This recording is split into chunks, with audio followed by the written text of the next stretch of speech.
Hello বন্ধুরা, হাতে সময়টা একটু অল্প থাকলে ব্রেডের তৈরি এই ক্রিমি নাস্তাটি অবশ্যই তৈরি করে নিতে পারেন। এর স্বাদটিও হবে একদম পারফেক্ট। তাহলে চলুন শুরু করা যাক। তাহলে এই নাস্তাটি তৈরি করার জন্য ডিম নিয়ে নিতে হবে। 1 থেকে 2 পিস ডিম নিয়ে ফাটিয়ে একটি পাত্রের মধ্যে দিয়ে নিতে হবে। এরপর এর মধ্যে অ্যাড করতে হবে দুধ 1 বাটি পরিমাণ। দুধ দেওয়া হয়ে গেলে এর মধ্যে অ্যাড করতে হবে চিনি এবং স্বাদ অনুসার লবণ। দেয়া হয়ে গেলে এই সমস্ত ইনগ্রেডিয়েন্টসগুলোকে খুব সুন্দরভাবে ফেটে নিতে হবে। যখন ফাটবেন ধীরে ধীরে এটা অনেকটা ক্রিমের আকৃতিতে তৈরি হয়ে যাবে। তাহলে চলুন সর্বপ্রথম এখানে বেশ ভালোভাবে এটিকে ফেটে নেওয়া যাক।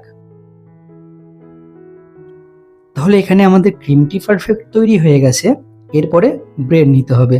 ব্রেডের উপরে আমরা যে ক্রিমটি তৈরি করলাম সেটিকে বেশ সুন্দর